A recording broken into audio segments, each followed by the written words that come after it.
Feliz sábado.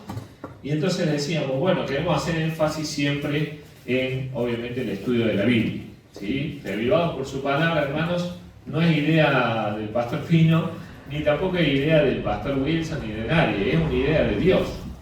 Entonces sigan todos los días leyendo la palabra de Dios, ¿sí? Leyendo Revivados por su palabra. Recién hablamos acá con nuestro hermano, decíamos, bueno, él hace, Eduardo, el año bíblico, que son como 3 capítulos por día, y además también hace Revivados. Y no te has vuelto loco, ¿no? Todo lo contrario. La Biblia siempre nos hace bien, nunca nos va a perjudicar. Si leemos mucho de la Biblia, vamos a estar mucho mejor. ¿Amén? Porque por ahí uno dice, oh, lo que pasa es que está la escuela sabática, está esta otra lectura, y además leer la Biblia, sí, bueno, mejor te va a hacer, ¿sí? Y si hay algo que tenemos que leer sí o sí, es la Biblia. Así que sigan con los Revivados. ¿Qué capítulo leímos hoy? Segundo de Reyes, capítulo 5, la famosa historia de Naamán, ¿no? Y la lepra. Así que, y la, ¿cómo se llama esto? Y el pecado de Giesi también, ¿no? Terrible. Entonces, sigan con eso. Pero no vamos a hablar hoy del estudio de la Biblia, ya hemos hablado en varios sermones. Vamos a hablar de tres actitudes que podemos tener nosotros como hijos de Dios ante las promesas de Dios. Podemos decir también 3 tipos de personas. Y lo bueno es que cada uno de nosotros puede elegir qué tipo de persona o qué tipo de actitud quiere tener. La idea es que cada uno de nosotros ya elijamos o reforcemos la decisión que hemos tenido. ¿Les gustan las promesas de Dios? ¿Sí? ¿Se saben alguna memoria de la Biblia? Amén, muy bien, qué lindo. ¿Te acordás dónde está? Es Mateo 28, 20, me parece. Muy bien. ¿Algún otro? ¿O que le quiera parafrasear un poquito? ¿Alguna promesa? Pedid y se os dará. Pedid abundante, no escaso. Es muy bien. ¿Cómo dice ese versículo? Como cuando vos golpeás el carrito de harina, ¿no? Que decís, bueno, como golpeado para que quepa más, ¿no? Entonces Dios da en abundancia. Amén. Linda promesa esa también. Esta semana, en estos 10 días, leímos la promesa del Espíritu Santo, ¿no? De los dones del Espíritu Santo. Y la promesa más grande que Dios nos ha hecho, ¿cuál es? Muy bien, de que va a venir Jesús mismo a buscarnos para vivir con Él eternamente. La tierra nueva, ¿no? La tierra nueva. En el Antiguo Testamento está prefigurada esta promesa con la tierra prometida, que era una tierra física, ¿no? Que se llamaba Canaán. En ese momento, para los israelitas, es lo mismo que nosotros hoy queremos poseer también la tierra nueva. Entonces Dios les prometió esa tierra. Vamos a ir al libro de Números, capítulo 13. En Números capítulo 13, Dios renueva la promesa, ya se la había prometido a Abraham, a Isaac, a Jacob, a las tribus, a José, a todos se los prometió, ¿cierto? Y entonces acá en Números vuelve a prometerlo. ¿Sí? Capítulo 13, versículos 1 y 2. Los que están ahí en WhatsApp, por más que estudien este sermón, lo escuchen más tarde, agarren su Biblia y busquen también. ¿Sí? No nos crean a nosotros, crean en la Biblia. Números capítulo 13, versículos 1 y 2. ¿Quién lee el 1 y otro que lee el 2? Dale. Es cortito. Sí. Jehová habló a Moisés y le dijo: Bien, ¿y el 2? Envía algunos hombres que reconozcan la tierra de Canaán que voy a dar a los israelitas. Que enviarán un príncipe de cada tribu. Muy bien. ¿Alguno tiene una versión diferente que en vez de decir les voy a dar? A ver. Envía a tu hombre que reconozca la tierra de Canaán, la cual yo doy a los hijos de Israel. Muy bien. Esa dice yo doy. Acá. ¿También? Muy bien. Entonces a mí me impresionó esa traducción. No sé cuál estará más acertada, más parecida al original, pero me gustó. Porque dice, envía a reconocer la tierra que yo les doy. como una realidad, como que le estoy dando en este momento, dice Dios, ¿no? Esas promesas son hermosas porque vos ya tenés esa seguridad, ¿no? Yo les doy. Me acuerdo cuando hice mi campaña de tercer año de teología en Bariloche. Ahí conocí a Sergio y Mabel. ¿Está bien? Y entonces no sabía que tenían el papel de mamá acá. Después nos vinimos a encontrar acá. Entonces, cuando llegamos a Bariloche, en teología, en tercer año, ¿sí? Por 4 meses uno tiene que ir a hacer esa campaña evangelística y, por la gracia de Dios, abrir una iglesia nueva. Esa es la práctica de los que van a ser pastores, ¿no? Está muy bien. Pero uno tiene sus nervios, ¿no? Dice, ¿podré hacerlo? ¿Traeremos personas nuevas en tan poco tiempo a la iglesia para abrir todo un grupo nuevo en 4 meses? Ahí está. Buena práctica para los pastores, no hay que dejarla esa. Así que llegamos ahí, el pastor que nos dirigía es un pastor que me inspiró a mí para ser pastor. Él era de la iglesia donde yo crecí, ¿sí? Y él se fue a estudiar primero teología y ya se graduó todo. Y entonces yo, cuando era chiquito, me bauticé y dije, yo voy a ser como ese pastor, ¿no? Que salió de esta misma iglesia. Y él me tocó como evangelista, ¿sí? Ahí en esa campaña. Y entonces, bueno, empezamos la campaña y no empezamos del todo bien. Estaba dura la cuestión de los estudios bíblicos y entonces decimos, hoy vamos a llegar o no. Y entonces un día charlando con este pastor, se llama Iván, él viene, me abraza y me dice, mira Lucio, vos tomá esto como que ya aprobaste esta campaña, vos ya la tenés aprobada. Estábamos empezando la campaña.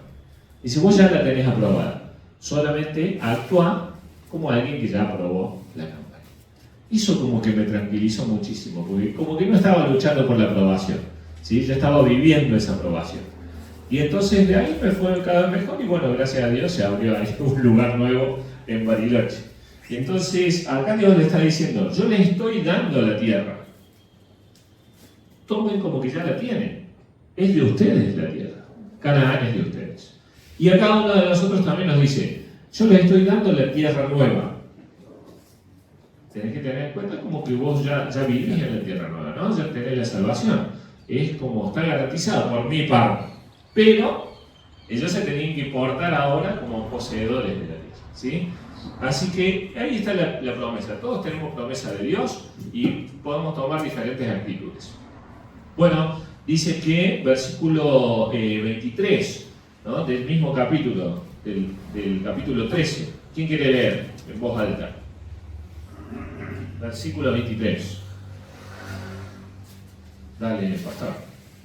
Llegaron hasta el arroyo de Escol, cortaron allí una rama que tenía un racimo de uvas y entre 2 se lo llevaron colgado de un palo. También recogieron granadas e higos. Amén, muy bien. Cuando Dios te promete algo, ¿te promete así poquito o mucho? En abundancia, ¿no? Esta semana mis hijos probaron por primera vez los higos. ¿Les gustaron los higos? Están riquísimos, ¿no? Imagínate qué tamaño tenían estos higos. Si el racimo de uvas era así o más grande, ¿cómo eran los higos? Así, ¿no? Estaría bueno un dulce de higo con un solo higo, ¿te hace? Claro. Entonces, así es, ¿viste? Entonces, Dios te da en abundancia. ¿Era buena la tierra que les prometía, sí o no? Buenísima. ¿Cómo tenían que estar ellos? Pero más que alegres. Así como locos, ¿viste? Felices, agradecidos. Tendrían que estar gritando de alegría. Entonces, dice que estos espías al volver le muestran a la congregación cómo les fue. Y empiezan más o menos bien. Vamos a leer el versículo 27. ¿Qué dice el 27? Sí, sí. También les contaron, nosotros llegamos a la tierra a la cual nos edificaron, nos enviaron, la cual ciertamente fluye leche y miel. Estos son sus frutos. Muy bien, ahí está. ¿Cómo empezó el discurso? Bien. Dice que es verdad, Dios había dicho que ahí fluía la leche y la miel, era verdad, lo comprobaron y mostraron esos frutos enormes. Está bueno, miren, El primer tipo de personas que vamos a ver, o el primer tipo de actitud, ¿no es cierto?, ante las promesas de Dios, empieza bien, positiva, ¿sí? Como que te dan palabra de Dios, ¿viste? Este tipo de personas como que vuelven a decir lo que Dios dijo, todo bien. Pero después empiezan ya a mezclar ideas que no son de Dios. Y ahí empieza el problema. Versículos 28 y 29. No dicen, está todo mal, pero empiezan a tirar ahí cizaña, como se dice, ¿no? Unos informes medio raros.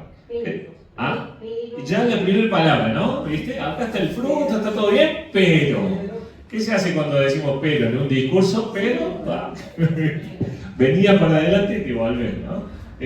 Pero, o algunos dicen más, ¿no? ¿Quién quiere leer el versículo 28 y 29? Sí. Pero el pueblo que habita aquella tierra es fuerte y la ciudad es muy grande y fortificada. Vimos también allí a los hijos de Ana. Amalek habita al sur, el hechita, el jebuseo y el amorreo habitan en el monte, y el cananeo habita junto al mar y a la ribera del Jordán. Ahí está. Empezó bien, acá están los frutos, leche y miel, todo bien, pero después dice, pero hay gigantes, ¿no? Y están estos y los otros. No te están diciendo directamente que es imposible, pero lo están insinuando. ¿Conocés personas así de la iglesia? Dicen, ay, qué lindo que es el sábado, pero qué difícil prepararse el viernes, ¿no? Qué lindo que es la actividad misionera, pero me da vergüenza salir. Qué lindo esto, qué lindo el diezmo, la ofrenda, pero no me alcanza a preparar el cable en mi casa. Entonces, cuidado, porque este tipo de personas empiezan bien, parece que te están dando un mensaje de Dios, pero implícitamente te están diciendo que lo que Dios pide es demasiado y que no se puede. No lo dijeron directamente, vieron que no dicen no se puede, pero es como que te dicen qué dificilísimo. No se pueden guardar los 10 mandamientos. ¿Cuál fue la primera mentira que el diablo dijo en el cielo? Antes, en el cielo había dicho las leyes de Dios son injustas, no se pueden guardar. Y después en la tierra le dijo que no iban a morir. Entonces la primera mentira del diablo, no podés guardar los 10 mandamientos. Te doy una clave. Vos tenés eso en presente. Cualquier cristiano, muy entre comillas, que diga algo parecido a eso, ¿de dónde viene? Del diablo. Cualquiera que te diga que no podés guardar los 10 mandamientos es del enemigo, porque Dios dijo, vos tenés que guardar los mandamientos. Y se puede. Y dice el Nuevo Testamento, y no son difíciles también, ¿no? Incluso dice eso. Cuidado, ¿no? Porque este tipo de personas, ante las promesas de Dios, plantean que son imposibles. Y lo dicen más adelante, ¿no? Antes de que ellos den su mal informe, como que nos interrumpen el otro tipo de personas que vamos a ver hoy, el segundo. Vamos a ver 3, ¿no? Primero son estos que empiezan bien, después siguen mal. El segundo tipo de personas es este que vamos a leer ahora. Versículo 30. ¿Qué dice el versículo 30? Entonces Caleb hizo callar al pueblo delante de Moisés y dijo, subamos luego y tomemos posesión de ella, porque más podremos nosotros que ellos. Muy bien. ¿Qué palabra destacamos de este versículo? Podemos. Podemos. El segundo tipo de personas es el que le cree a Dios y dice, sí se puede. Amén. Sí se puede. Vamos, hagámoslo, guardemos el sábado, ¿sí? Comamos como Dios dice, vistámonos como Él dice, dejemos las malas palabras, porque sí podemos. Si Dios lo mandó, se puede. Vamos a poder. ¿Está buena esa actitud? Sí podemos. ¿Cómo reaccionan los otros cuando escuchan este mensaje? Bueno, ahí está el problema, ¿no? Versículo 31. Sí. Versículo 31, ¿quién quiere leer? A ver, Frida. Mas los varones que subieron con él dijeron, no podremos subir contra aquel pueblo porque es más fuerte que nosotros. Ahí está. Cuando se los enfrenta con un grupo de personas que sí quieren obedecer, se rebelan del todo, ¿no? Y dicen, no se puede. Lo mismo que hace el diablo, ¿no? Empieza en medio de poquito y después te dicen, no morires. ¿no? Empieza como que, no, bueno, mirá, yo quiero que ustedes avancen mejor, lo que le decían los ángeles en el cielo. Y después el último le dijo, hagamos otro reino, ¿no? No lo obedezcan más a Dios, directamente. Empezó también medio raro hasta que crucificó a Jesús, ¿viste? Los que no están con Dios empiezan reconociendo las promesas de Dios, pero después la van degradando cada vez más hasta que se atreven a decir, no se puede. Todo lo contrario de lo que Dios dice. Rarísimo. Rarísimo, porque son muchas veces personas que sí vienen a la iglesia, que a veces leen la Biblia, que estudian la lección de escuela sabática, pero te dicen no se puede, no vas a poder. Ah, mirá, hermano, te invitamos a que vos des un sermón el próximo sábado. No, no puedo, te dicen algunos, ¿no? Y encima le echan la culpa a Dios, porque Dios no me dio el don. Depende de eso. O depende de la actitud que tengas. Cuidado, porque cualquier mensaje que te diga que no podés cumplir lo que Dios dice, ¿de quién es? Del diablo. Sí o sí. Cuidado con eso. Cuando Dios nos quiere llevar a un lugar mejor todavía al que estamos, puede ser muy desafiante. Entrar a Canaán no era que iba a ser papel comido. O sí, yo qué sé, Dios lo quería bendecir. Pero con esfuerzo vos podés hacer todo lo que Dios dice. El versículo más conocido, ¿no?, de Pablo, Filipenses capítulo 4, versículo 13. ¿Qué dice? ¿Algunas cosas puedo hacer con Dios? ¿Qué dice? Todo lo puedo en Cristo que me fortalece. Ayer charlábamos con el tesorero de nuestra asociación. Él no es pastor, es contador. Germán Brunelli se llama. Germán, un hombre de Dios. Él toma el ser contador como un ministerio para Dios. Muy bien. Llamado por Dios para ser contador. Puede ser que Dios te llame, no para ser pastor, sino para otra cosa. ¿No sos llamado a ser director de la iglesia? ¿Sí? ¿No sos llamado a ser maestro de escuela sabática? Es un llamado de Dios. ¿Sí? Entonces cuando Dios te llama a predicar, a ser maestro, no le podés decir no puedo, no sé, no tengo el don. Y él me decía, mira, a mí me educaron para decir, yo puedo hacer todo. Quizás no lo voy a hacer, comparándolo con el fútbol, él decía, quizás no voy a jugar como Messi, que es un 10, pero sí puedo jugar como yo me salga lo mejor posible, un 6, pero lo puedo hacer. Yo no voy a predicar como los grandes predicadores, los que tienen más seguidores, pero puedo predicar sí o no. Puedo dar estudios bíblicos sí o no.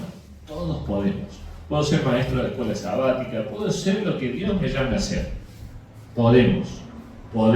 Ese es el mensaje de Dios. Si algún mensaje llega que dice no podemos, ¿de quién es? ¿De quién es? Del enemigo. Amén, del diablo. Directamente, del enemigo.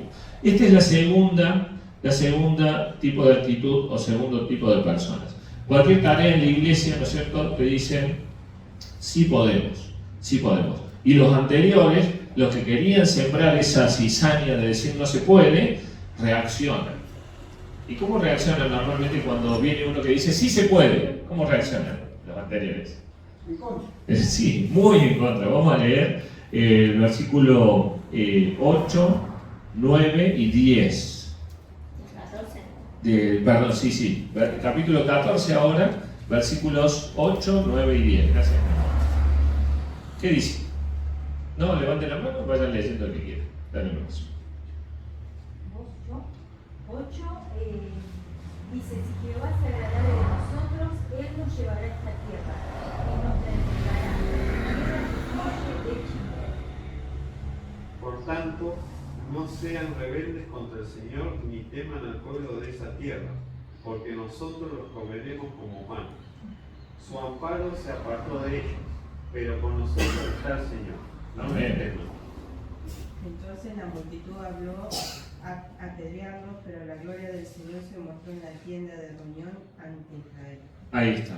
Entonces, estos que traían el mensaje de que sí se puede, seguían diciendo se puede, y les tocó hacer algo que a la mayoría no quiere hacer, que a nadie le gusta. ¿Qué tuvieron que hacer? ¿Ah? Apedrear. Sino, antes de eso, los que traían el buen mensaje de que sí se puede, le dicen, miren, si Jehová se agrada de nosotros, saben que dependemos de Dios, ¿sí? Lo vamos a poder hacer, vamos a tomar, y hacen algo que no le gusta a nadie en el versículo 9, que dice, por lo tanto, no sean rebeldes. ¿Te gusta llamarle la atención a algún hermano que está medio mal? ¿Es algo cómodo? ¿Habrá sido cómodo para Josué y Caleb decir no sean rebeldes? Decirles rebeldes a gente quizás mayores que ellos en edad, mayores en importancia también. A veces nos toca también. El que tiene la actitud de obedecer a Dios y de decir sí se puede, cuando ves uno que está sembrando cizaña para decir no se puede, te toca llegarte con mucho amor, no descartemos nunca el amor y el compañerismo, para decir, hermano, no seas rebelde. Estás rebelándote contra Dios. No seas así. Arrepentite de lo que estás haciendo y vuelve al camino. Vamos a ser salvos todos juntos. No es para destruir al hermano, sino para recomendarlo y que vuelva al buen camino. Tuvieron que hacer eso. ¿Cómo reaccionaron los otros? Ahí sí viene esa parte, ¿no? Versículo 10. Los que hicieron, apedrearlo.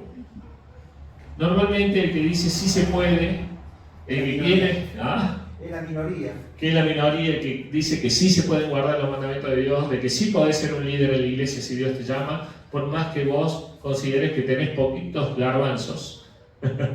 Dios te lo va a multiplicar y te va a hacer un líder si Él quiere. Si vos lo aceptas. ¿Sí? Y si estás con la mala actitud, algún hermano, algún pastor te va a decir, no seas rebelde. ¿Sí? No seas rebelde. Volvé al camino de Dios. Mira, esto que estás haciendo no está bien. Acá la Biblia te lo manda. ¿Sí? Entonces, el que no quiere arrepentirse, normalmente te va a querer apedrear si hace eso. Dice Jesús, ¿no? Todo el que quiera seguir mis palabras va a padecer persecución. ¿Sí? Sí o sí. Pero hay algo más lindo todavía, hermanos. Está la tercera actitud. No es ninguna de estas dos. Hay una todavía mejor. Dice el capítulo 12 de 1 de los Corintios, el último versículo, dice, les voy a mostrar un camino más excelente, dice Pablo, ¿no? Y empieza con el capítulo 13 del amor, ¿no? Vamos a ir para ir terminando, primero de Crónicas, un poquito más adelante, cuando ya había pasado todo esto, creo que esta generación ya se había muerto, hacía rato, hasta Josué y Caleb también, me parece. Primero de Crónicas, capítulo 4.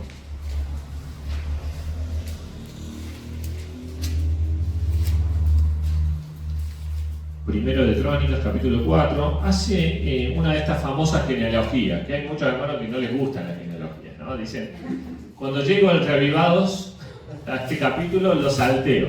No, hermano, si Dios lo puso ahí es para vos. Hay que leerla la genealogía, ¿no? En números, ¿no? Ya pasamos números, pero cuando te toque de nuevo leer el libro de números, que dice tantos carros y tenía esto, y los números, bueno, Dios lo puso para nosotros, hay que leerlo. Amén. Entonces, atrevete. Si empieza una de estas genealogías y hay una historia de alguien que tuvo una actitud diferente. No eran ni los que decían no podemos, ni los que decían podemos. Fue mucho más allá. Vamos a leer una historia cortita que solo sale acá en la Biblia, pero que ha inspirado muchos sermones, semanas de oración y todo. Versículos 9 y 10 del capítulo 4 de Primero de Crónicas. 9 y 10. Jabes fue el más ilustre de sus hermanos. Su madre lo llamó Jabes, dolor, diciendo, porque lo di a luz con gran dolor. Jabes invocó a Dios de Israel, diciendo, ojalá me bendiga y me ensanche mi territorio, que tu mano esté conmigo, y me libere de todo mal para que no reciba daño. Y Dios le concedió su pedido. ¿Cuántos conocían a Jabes? ¿Sí? ¿Habían escuchado alguna vez? Jabes. Nombre que a veces no se dice tanto, 2 versículos nomás en la Biblia, toda su historia. Dice que fue más ilustre, ¿sí?, que sus hermanos. Fue más allá. Y queremos destacar hoy la palabrita más. ¿Vieron que el himno que cantaba al principio? ¿Sí? El 447 dice más santidad, más odio al mal, más trabajar para Dios, más. Y Jabes dice que fue más ilustre. Él había recibido ya su porción de tierra en Canaán. Acá ya estamos hablando cuando ya pasaron esos 40 años del desierto, se murieron esos, tomaron Jericó, tomaron el resto de Canaán, la dividieron y recibieron su posesión. Jabes recibió su posesión. Y no con una actitud de descontento, sino todo lo contrario. ¿A qué se atrevió Jabes? En el versículo 10. ¿Qué le pidió a Dios? Más territorio. Más territorio. Alguno podría decir, este era un egoísta, ¿cómo se dice? Ambicioso. Más territorio. Jabes, ¿no te contentas con lo que tenés? ¿Para qué querría más territorio Jabes? Bueno, miren, Jabes sabía que cada metro que ganaran el pueblo de Israel era más para el reino de Dios. Cada grupo de personas que entrara dentro de su territorio iba a ser ganada para el Evangelio. Amén. Por eso Jabes quería más tierra, para que el pueblo de Israel ocupara toda la tierra, todo el mundo, y sean todos de Dios. Ese era el objetivo de Jabes, no para él mismo, era para el nombre de Dios. ¿Y qué hizo Dios? Le dio lo que había pedido. Le dio lo que pidió. Porque vio que no era egoísta, vio que no era ambicioso, vio que era para el reino de Dios. Hermanos, si queremos más para el reino de Dios, ¿nos va a dar, sí o no? A ver, queremos, está lindo este saloncito, pero ¿qué tal si hacemos un templo allá, ¿no? Donde quepan, no sé, 100, 150 personas sentadas. Oh, este pastor, sí, este está hermoso, este salón. Sí, bueno, pero podemos meter más gente ahí que se entere del Evangelio, que se entreguen a Dios. Si lo hacemos así, ¿Dios qué te va a decir? ¿Sí o no? Que sí. Si vos decís, mirá, padre, yo nunca tuve un cargo en la iglesia, pero ahora quiero tenerlo. No para que los hermanos me sirvan a mí, sino para servir a los hermanos. ¿Qué crees? ¿Que Dios te va a capacitar o no? ¿Que te va a dar más porotitos? ¿O te los va a sacar? Dios te va a dar lo que le pidas. Si vos querés ampliar tu territorio de acción. ¿Sí? ¿Querés ser como el primer grupo de gente que dijo, no podemos, eso que pide Dios es muy difícil? ¿Querés ser así? No. ¿Querés quedarte solamente con el que dice sí se puede, pero hasta ahí nomás? ¿O querés ser como Jabes, de ir más allá, de pedirle más a Dios? Quiero servirte más. A mí me enseñaron a dar un 5% de ofrenda, bueno, quiero dar un 10% de ofrenda. A mí me enseñaron a dar un diezmo del 10%, quiero dar un diezmo del 20%. A mí me enseñaron a tener un estudio bíblico por semana, quiero tener 5 estudios bíblicos por semana. Me enseñaron a hacer 5 días de oración, quiero los 10 días de oración. Cada vez más, pero para la gloria de Dios. La elección va a ser tuya, ¿no? Por más que yo te diga, yo quiero que seas como Jabes, la elección es de cada uno de nosotros. ¿Sí? La invitación es que podamos pedirle más a Dios. ¿Amén? Amén. Amén. Vamos a ponernos de pie, vamos a orar por esta decisión y que se cumpla la voluntad de Dios en nuestras vidas. Oramos, o primero vamos a cantar, después vamos a terminar con una oración. Vamos a cantar entonces el himno 445, que también habla de más, ¿no? Cada vez más. Amén. Oramos. Querido Padre que estás en el cielo, gracias de nuevo por la Biblia, gracias por esta historia, Señor, tan importante, Señor, que ejemplifica lo que hoy estamos viviendo. Estamos a las puertas de la tierra nueva y tenemos la posibilidad de elegir qué actitud vamos a tener. Padre, que ninguno de los hermanos acá presentes ni de los que está escuchando pueda tener la mala actitud de decir que no se puede. Que podamos, Señor, decir que sí se puede, pero todavía ir más allá y querer servirte con más fidelidad cada día. Crecer, Señor, en nuestra entrega. No acordarnos del primer amor como lo más alto que tuvimos, sino seguir creciendo cada día y estar mucho más cerca tuyo cada día. Señor, sabemos que tu Espíritu Santo está para eso, para que avancemos en nuestra vida espiritual, para que conquistemos más personas para tu reino, para que guardemos más fielmente tus mandamientos. Te encomendamos, Padre, esta decisión, porque sabemos que es tu voluntad y lo pedimos en el nombre de Jesús. Amén. Amén.